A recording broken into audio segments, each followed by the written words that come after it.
to treat fever, it takes 5 days in a pure Ayurvedic fashion. In modern medicine, it takes half an hour to treat, in the sense, take a tablet and you will be,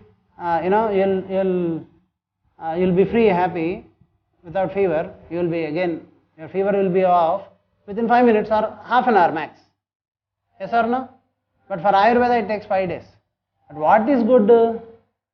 Over a period of time, Ayurveda is good only. Yeah, in the same fashion, the Indian system always, the Sanatana Dharma, the Adhyatmikata, always targets not at what you want.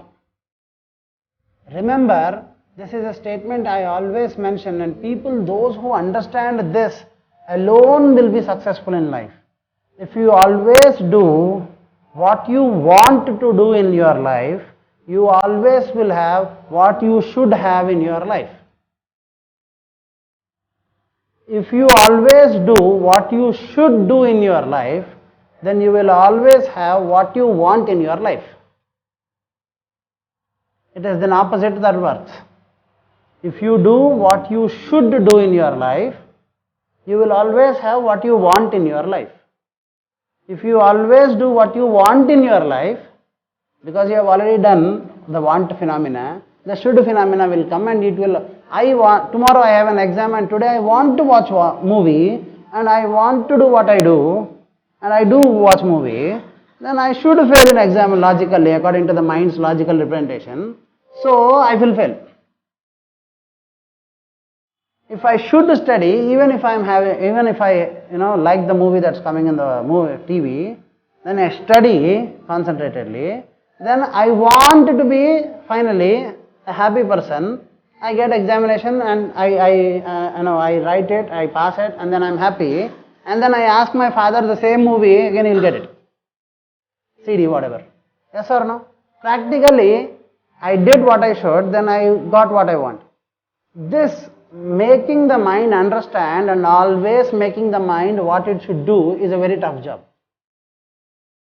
Adhyatmikata concentrates here. It's not about fulfilling wants. I teach healing to people. I teach Brahmastra, I teach Pasupatastra, I teach the Mahastra Vidya Sadhana, I teach Sri Vidya Sadhana, but I am trying to motivate you. All these astras again are under the guidance, because the Guru, the I am force, is bigger than all his teachings.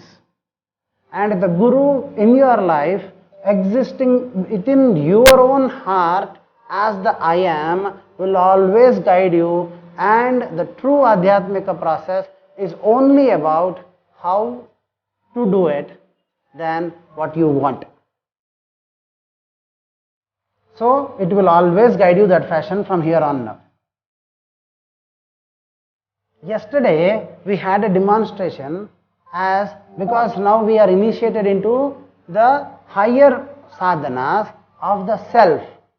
Now in this we had a demonstration where a person who had no experience, or who had no prior, before coming to this program, who had no experience of meditation or any Guruji satsanga or something like that, now we requested that person to come and give you a healing demonstration, and then that person gave you the healing demonstration just by mere will of that person. The person said, I will that you get healed. I will that from the sky, the divine heaven, the gates open and the divine healing energies shower. You could feel a huge gush of energy flowing just by the will, and the person was just standing and he just made only the will. That will was accentuated because the sadhana now is in the path of aham. As you do higher sadhana, the will instantly becomes that strengthened. But unfortunately, it's up to you whether you want to stay there or get back.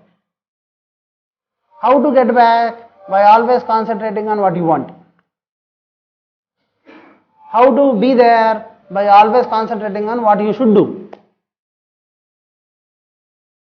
You would like certain romance in life.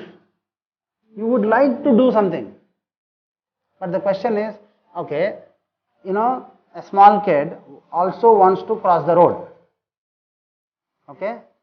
He is Now third class kid, he watches his father cross the road and he'll say, I also want to cross the road. Then to the maximum what the father does, take the kid in the hand and cross the road. Or else hold the hand and make him walk, but that is dangerous or not? No? For a young kid who is inexperienced or who is second, third class, absolutely small kid, it's dangerous. Now, he says, no, because you walked alone, father, I also will walk alone. Then will the father leave the child? No, never. In the same fashion, remember, the Guru always catches hold of you. But unfortunately, you will always put in, letter of request to your Guru stating that, I want it this way, can I have it? Now, unfortunately, the Guru cannot deny you here because the Guru-Shishya relationship again is like a husband and wife relationship. As long as the wife follows, the wife follows. The wife doesn't follow, husband can't actually do anything. Yes or no? Truly. The day wife gets, rebellious, what you can finally do is zero. Both people's life get tormented, that's a different story altogether. But, yes or no? That is the problem. Here, the Guru cannot actually say, no beta. Because even if the Guru says, no beta, you cannot do that, you can't have this romance of doing sadhana and you can't get stuck for your own fantasy of doing certain sadhana.